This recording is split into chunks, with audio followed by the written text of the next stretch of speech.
Édition spéciale sur France 24, la reconnaissance d'un État palestinien. C'est ce que va demander dans un instant Mahmoud Abbas à la tribune des Nations Unies. Vous voyez ici les images en direct. Le président de l'autorité palestinienne qui a donc décidé d'aller jusqu'au bout de sa démarche et ce, malgré les réticences notamment des États-Unis. Nous allons suivre ce discours en direct sur l'antenne de France 24. Ensuite, analyse et décryptage avec nos invités qui sont ce soir avec nous sur le plateau. On va tout de suite écouter Mahmoud Abbas. Alors vous avez 9 milliards des Nations Unies, de dettes, Monsieur le secrétaire général, Mesdames et Messieurs, je souhaiterais tout d'abord de présenter mes félicitations à Monsieur Al-Nasr et au Qatar pour la présidence du Qatar de cette auguste assemblée dans cette session. Je présente également mes chaleureuses félicitations en mon nom et au nom du peuple palestinien à l'État du Sud-Soudan pour son adhésion pleine et entière à l'ONU, tout en souhaitant le succès pour cet État.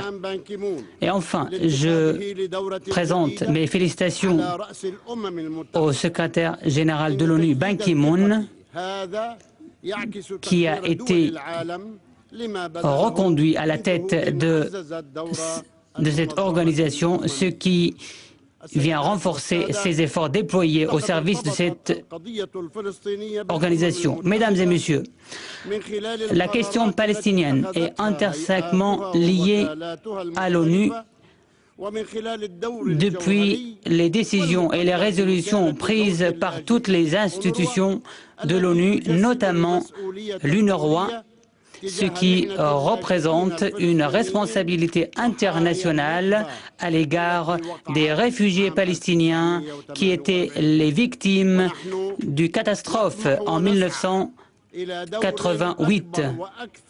Nous souhaitions toujours d'avoir une présence plus importante de l'ONU pour que nous puissions arriver à une paix juste et globale, une paix qui garantit les droits légitimes pour le peuple palestinien, conformément aux résolutions de l'ONU. Monsieur le Président, Mesdames et Messieurs, il y a un an,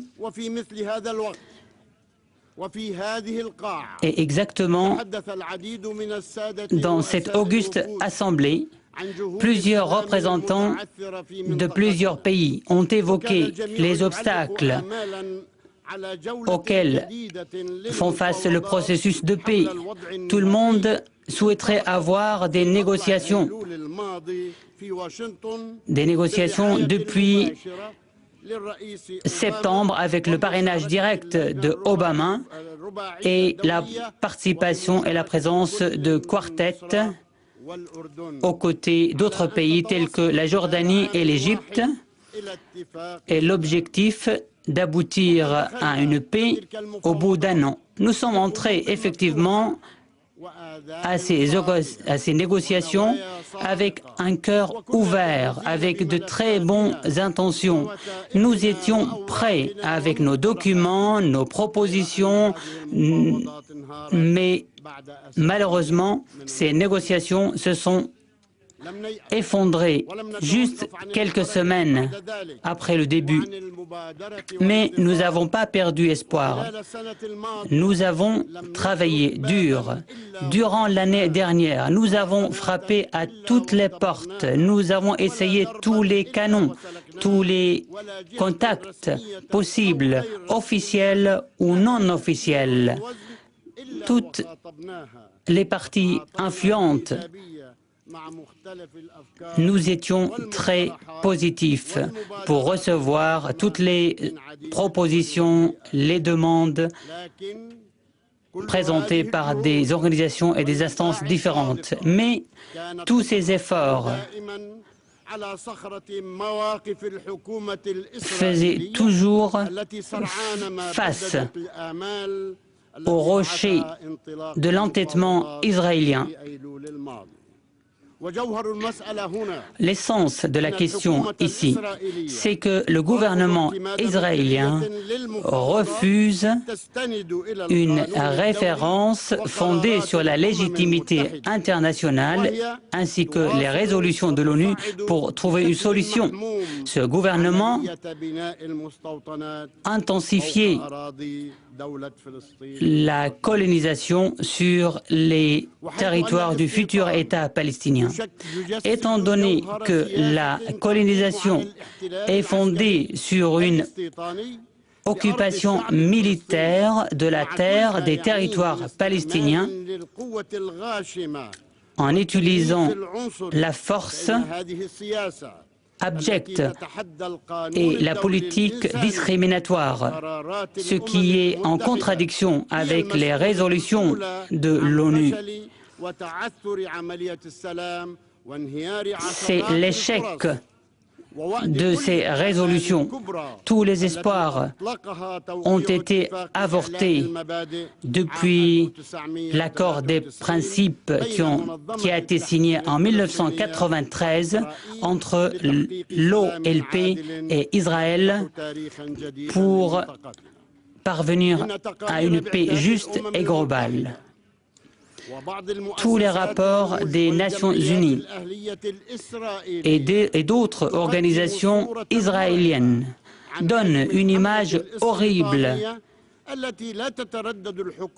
relative à cette offensive de colonisation dont le gouvernement israélien est très fier. Cette colonisation qui passe par la confiscation des territoires palestiniens et en accordant plus de terres à des colonies, et notamment à Jérusalem, les territoires de Jérusalem arabe.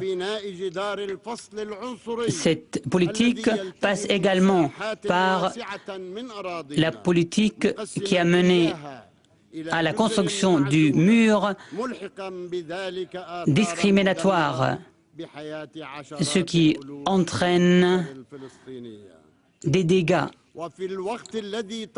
pour plusieurs milliers de familles palestiniennes.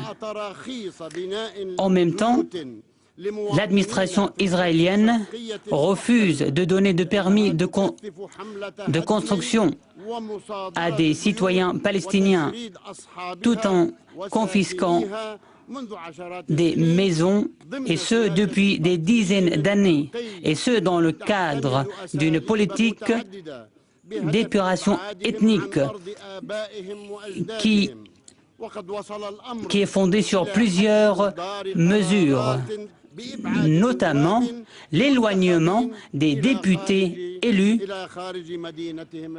hors de Jérusalem, qui est leur ville. Les autorités de la colonisation effectuent également des fouilles sur nos territoires. Les barrages militaires empêchent nos fidèles pour se diriger vers les mosquées et vers les églises. Il y a une ceinture autour de Jérusalem, une ceinture composée de colonies et de barrages.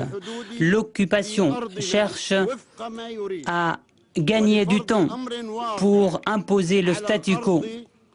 Sur le terrain, il change les données. Ainsi, la possibilité d'un État palestinien rencontre beaucoup de difficultés. Israël continue à imposer son embargo sévère contre Gaza, tout en menant des raids aériens, des offensives maritimes contre nos populations à Gaza. Après la guerre qui a eu lieu dans le passé, ce qui a entraîné la destruction des maisons, des hôpitaux, des écoles, et avec beaucoup de martyrs et de blessés. Les autorités israéliennes d'occupation continuent à opéré sur les territoires palestiniens par l'assassinat sur les barrages et à l'intérieur des territoires palestiniens. Dans les années précédentes, les colons ont intensifié leur activité. Ces colons qui sont soutenus par l'armée israélienne pour qu'ils puissent viser nos citoyens dans leurs maisons, dans leurs mosquées, dans leurs champs. Et aujourd'hui même, ils ont tué un Palestinien au sein d'une démonstration, d'une manifestation pacifique. L'autorité israélienne n'a rien fait pour empêcher l'activité de ces colons. Ainsi, l'autorité israélienne porte la responsabilité des crimes perpétrés par ces colons. Ce sont effectivement des témoignages très clairs qui montrent pourquoi on est arrivé à cet échec. Cette politique menée par Israël va détruire toutes les possibilités pour la mise en place de la solution de deux États. Et là, je mets en garde clairement et à haute voix. Cette politique de colonisation menace également les fondements de l'autorité palestinienne et de mettre fin à cette autorité nationale palestinienne. Aujourd'hui, nous faisons face à de nouvelles conditions, très nouvelles, très récentes, des conditions qui sont susceptibles de transformer ce conflit actuel à un conflit religieux, ce qui peut menacer l'existence et la vie d'1,5 million d'Arabes palestiniens vivant en Israël. Et nous nous refusons d'entrer dans ce genre d'opération. Tout ce que fait Israël dans notre pays est fondé sur des mesures unilatérales, des mesures qui renforcent l'occupation, notamment en Cisjordanie, et tout ceci par des mesures unilatérales. Israël a décidé que l'autorité militaire Israël détermine la présence des Palestiniens ou non sur une telle ou telle terre. C'est l'armée israélienne qui décide de confisquer nos eaux, nos terres, le passage de nos marchandises, nos destins, et tout cela par une mesure unilatérale. Malgré tous les accords signés entre nous et eux, ces accords qui interdisent la mise en place des actions unilatérales. Mesdames et messieurs, en 1974, notre feu président Yasser Arafat est venu ici même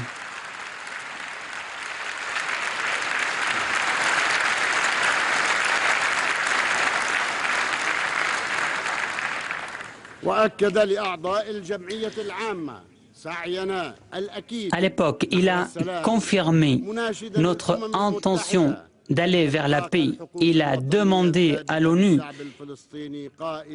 pour que celle-ci réalise les droits du peuple palestinien en disant, et là je cite, « Ne laissez pas tomber la branche verte de ma main, la branche de paix. » Ensuite, M. Arafat s'est adressé à Genève, à une assemblée de l'ONU, où il a présenté la charte palestinienne, une charte qui a été adoptée à Alger. À l'époque, quand nous avons pris cette décision, pour nous, c'était une décision difficile et dure. et notamment parmi ceux qui étaient obligés à quitter leur village, leur maison, en portant uniquement quelques valises, quelques douleurs, quelques souvenirs et quelques clés pour aller vivre dans des camps après 1948. 1948, effectivement, qui constitue l'une des opérations les plus difficiles, qui a visé à déraciner une société importante, toute entière de sa terre, une société qui jouait un rôle très important dans le domaine culturel, économique, politique du Moyen-Orient. Mais étant donné, et puisque nous croyons à la paix et que nous souhaitons toujours respecter la légitimité internationale et que nous avons choisi de prendre des décisions courageuses, nous avons choisi la justice relative, la justice possible, une justice possible qui est capable de réparer l'injustice. Ainsi, nous avons accepté l'établissement de l'État palestinien sur 22% uniquement de la Palestine historique. Donc, depuis les frontières de 67. Nous avons fait ce pas historique qui a été apprécié par le monde entier. À l'époque, nous avons consenti, nous avons fait des concessions importantes, mais nous avons voulu réaliser la paix dans la terre de paix. Ensuite, il y a eu la conférence de Madrid, les négociations à Washington et les accords de Oslo que nous avons signés depuis 18 mois. Ces accords que nous avons signés au parc, à la cour de la Maison-Blanche, nous avons à l'époque reconnu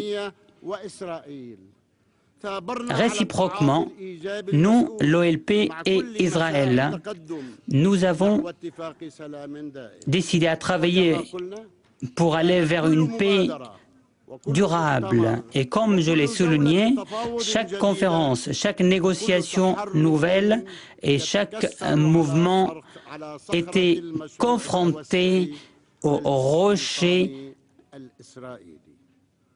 colonisateur israélien. Mesdames et messieurs, j'affirme ici au nom de l'Organisation de la libération de la Palestine, représentant unique et légitime du peuple palestinien. Cette organisation le restera jusqu'à la résolution de toutes les questions de ce conflit et les questions du statut final sur les bases suivantes. D'abord, l'objectif du peuple palestinien vise à réaliser ses droits par l'établissement d'un État palestinien indépendant avec Jérusalem-Est comme capitale sur la Cisjordanie et la bande de Gaza depuis les frontières de 67 et conformément aux résolutions onusiennes avec un accord agréé conformément à la résolution 194 concernant les réfugiés ainsi que l'initiative arabe de paix soutenue par la Ligue arabe et le monde musulman pour la réalisation de la paix juste et globale à laquelle nous sommes très attachés. La réalisation de cette paix juste et globale nécessite la libération des prisonniers de la liberté. Les prisonniers politiques palestiniens qui sont détenus dans les prisons palestiniennes, les libérer tous.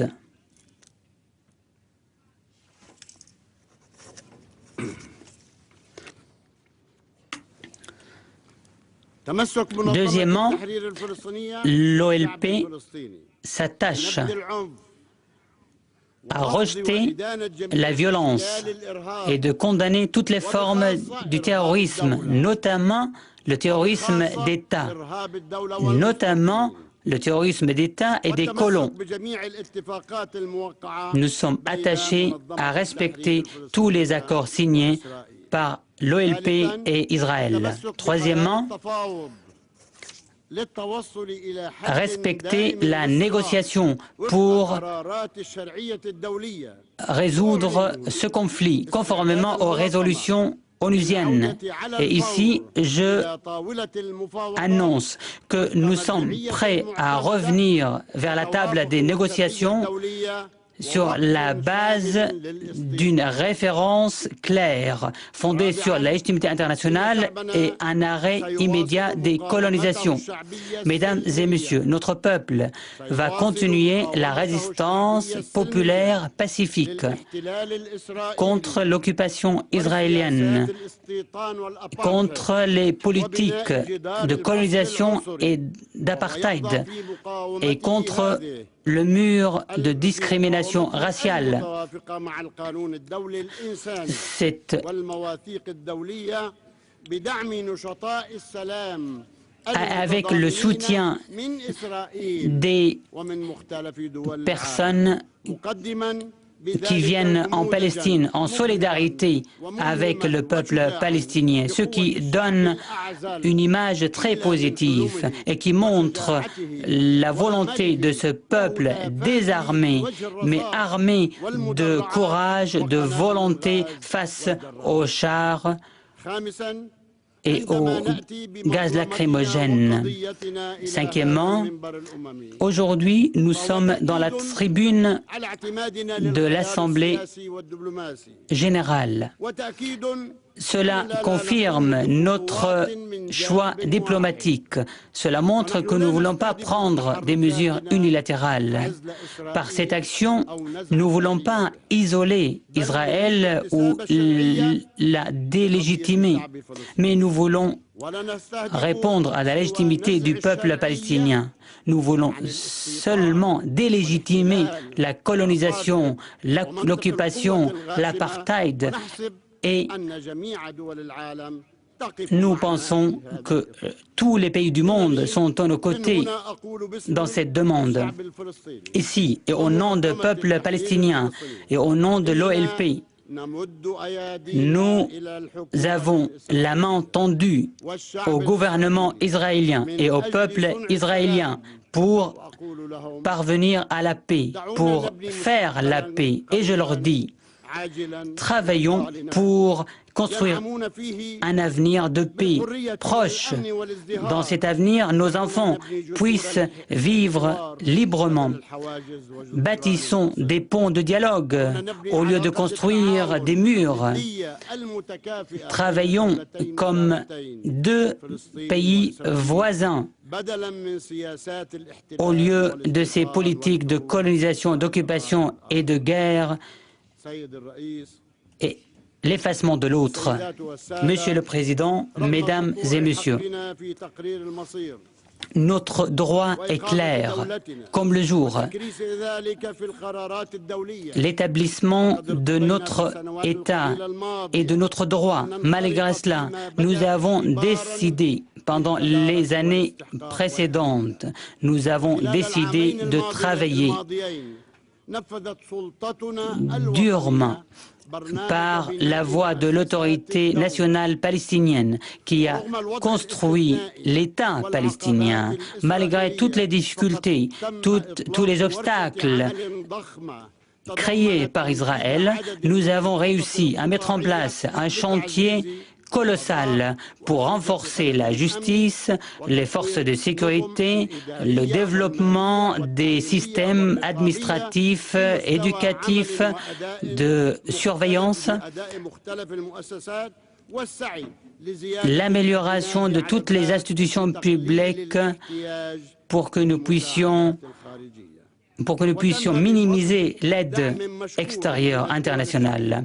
Grâce aux aides de la part des pays arabes et amis, nous avons réussi à mettre en place beaucoup de projets en matière d'infrastructures, notamment en matière de services publics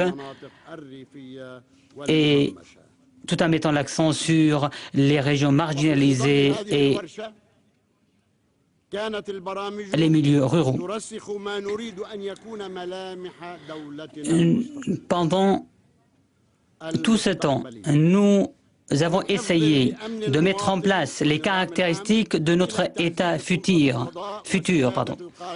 Nous allons essayer de renforcer l'État de droit, la participation des femmes, tout en garantissant les libertés publiques, le renforcement des organisations civiles et la mise en place des règles et des règlements qui garantissent la transparence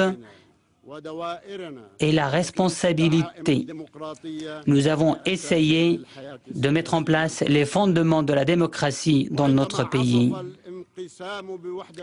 Et lorsque la division était là, la division qui a impacté nos structures, nos institutions, nous avons réussi, nous avons essayé de tout faire pour réussir notre réconciliation il y a quelques mois. Et nous espérons que cette réconciliation va s'accélérer pendant les semaines à venir. Nous essayons toujours d'écouter notre peuple pour la mettre en place des élections législatives et présidentielles d'ici un an, car l'État que nous souhaitons, c'est l'État de droit, l'État de la démocratie, l'État qui est fondé sur l'égalité, sans discrimination, l'alternance du pouvoir par les urnes. Et nous pensons que les rapports émis par les fonds d'aide, par la Banque mondiale, le FMI, tous ces rapports démontrent que nous avons mis en place beaucoup de réalisations et que nous avons mis en place un modèle sans précédent, et ce dans plusieurs domaines. Les pays donateurs ont montré il y a quelques jours, ces pays donateurs qui ont montré et démontré le succès que nous avons réalisé dans ce domaine, et en montrant que le peuple palestinien et les institutions palestiniennes sont tout à fait prêts pour l'établissement d'un État palestinien immédiatement.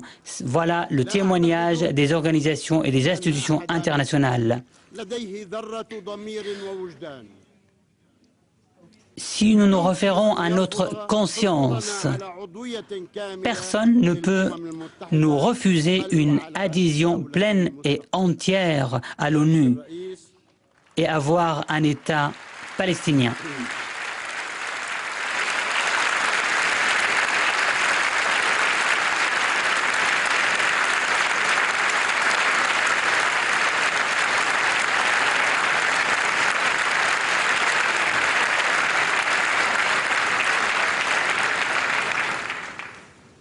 Monsieur le Président, Mesdames et Messieurs, on ne peut plus continuer dans ce chemin qui nous mène vers l'impasse, ce chemin qui nous amène aux échecs. La crise est très profonde. Nous ne devons pas négliger cette crise, cette impasse profonde. Il ne faut pas retarder jusqu'à l'explosion de cette crise. Il n'est pas acceptable de revenir travailler comme d'habitude, comme si de ne rien été. Il est inutile d'entrer en négociation sans une référence, sans une base claire, sans une crédibilité, un calendrier précis. Les négociations n'ont pas de sens avec la continuité de l'occupation, alors que Cette occupation crée une démographie nouvelle qui vise à chercher à changer les frontières. Ceci est inacceptable.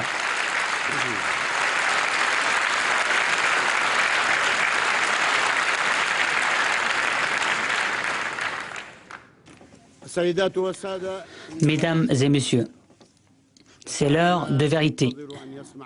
Notre peuple attend la réponse du monde entier. Est-ce que le monde va permettre à Israël, pour que la dernière occupation demeure dans ce monde? Nous sommes le dernier peuple sur cette planète sous occupation.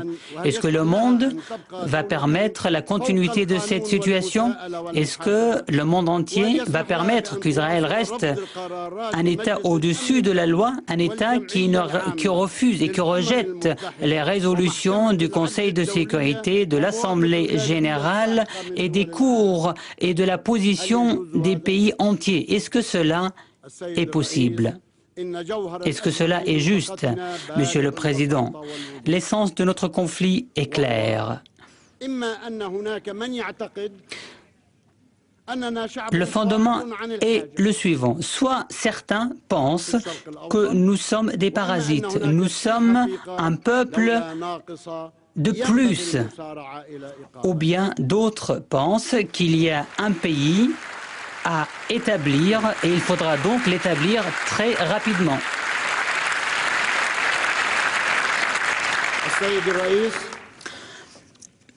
Mesdames et messieurs, Monsieur le Président, je suis venu aujourd'hui depuis la Terre sainte, la terre de Palestine, la terre des religions monothéistes, la terre par laquelle est passé le prophète Mohammed, la terre de Jésus, pour parler au nom du peuple palestinien, à l'intérieur et à l'extérieur de la Palestine. Et je dis, après 63 ans de souffrance, ça suffit, ça suffit, ça suffit.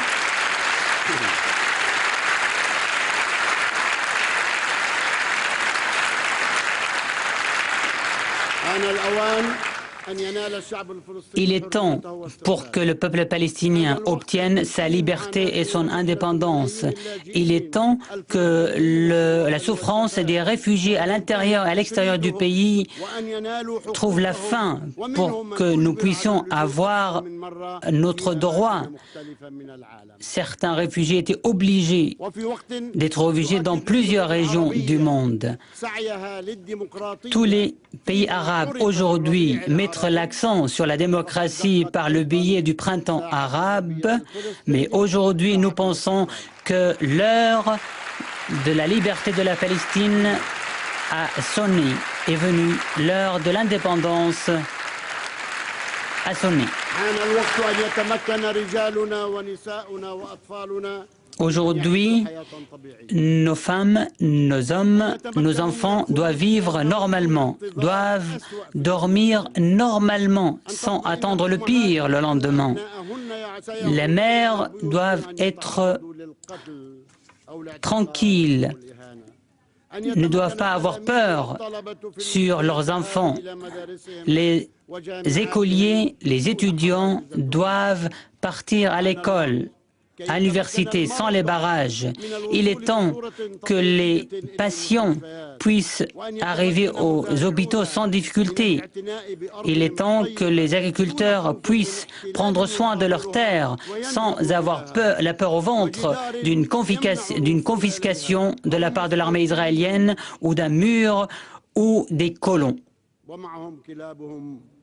avec leurs chiens qui agressent les Palestiniens. Ils construisent sur nos terres, sur les terres des oliviers, leurs maisons, en arrachant des oliviers âgés de centaines d'années. Il est temps de libérer les prisonniers de la liberté pour que ceux-ci rentrent chez eux et construire le pays. Mon peuple veut jouir de son droit, veut vivre normalement comme les autres êtres humains. Mon peuple croit à ce qu'a dit notre grand poète Mahmoud Darwish. Nous demeurerons ici, nous restons ici, nous sommes éternels ici, nous avons un seul objectif, nous sommes et nous serons.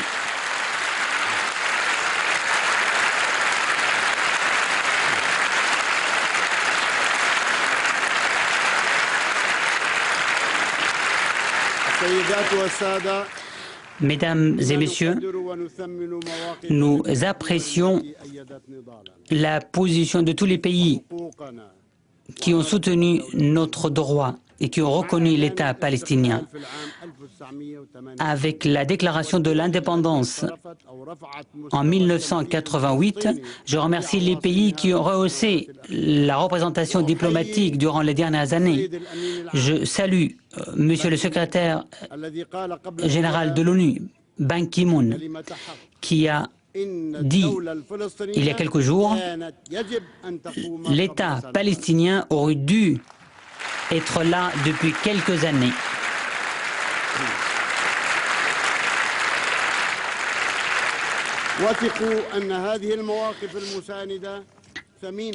Soyez sûrs que ces positions sont très importantes pour nous, beaucoup plus ce que vous pensez, parce que ces positions reconfortent notre peuple qui peut se dire qu'il y a des gens qui l'écoutent, qui ne font pas fi de leur souffrance, de leur peine. Et cela démontre également qu'il y a toujours une justice possible dans ce monde, car le manque d'espoir est l'ennemi de la paix. Et la déception est l'ami des extrémistes. Aujourd'hui, je peux dire, il est temps pour le peuple palestinien, après cette longue période de souffrance, de vie de réfugiés, il est temps pour que ce peuple vive sur ses territoires libres et souverains.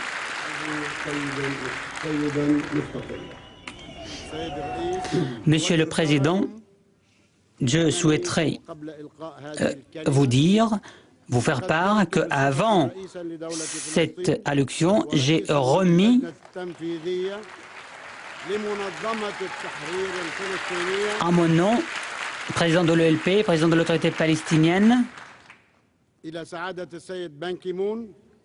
au secrétaire général de l'ONU, M. Ban Ki-moon, je lui ai remis une demande d'adhésion de la Palestine sur les frontières de 68 avec Jérusalem comme capitale, comme un État à part entière, membre à part entière à l'Organisation des Nations Unies.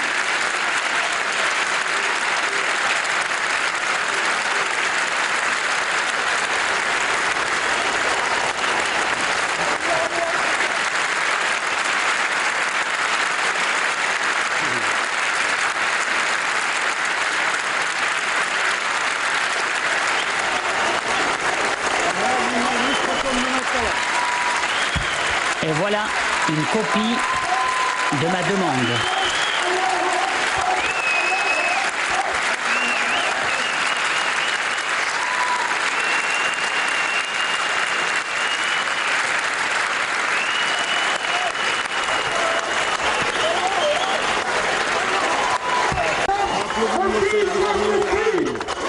Je demande au secrétaire général de l'ONU de travailler rapidement pour soumettre cette demande au Conseil de sécurité. Et je demande aux membres du Conseil de sécurité pour une adhésion pleine et entière d'un État palestinien. Et je demande à ceux qui ne nous ont pas encore reconnus de le faire. Mesdames et messieurs, le soutien du monde entier, de la plupart des pays pour notre démarche. Cela démontre la volonté fondée sur la justice et la démocratie, une volonté d'aller vers la paix et de faire réussir les négociations. Mesdames et messieurs, votre aide, votre soutien pour la création d'un État palestinien et de l'accepter comme un État membre à part entière à l'ONU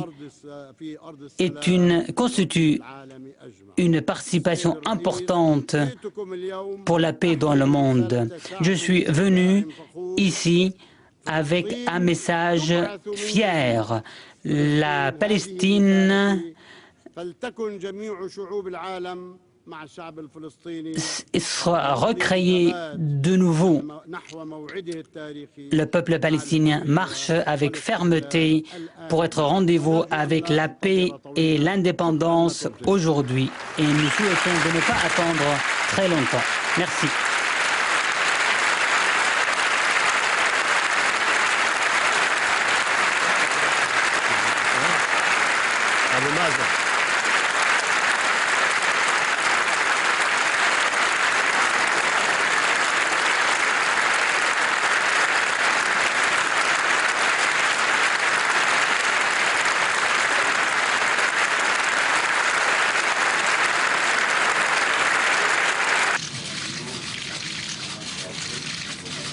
Et les flashs crépitent, les deux hommes échangent quelques mots.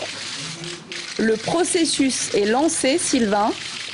Les Palestiniens, par cette démarche, sont en train de défier les États-Unis et Israël.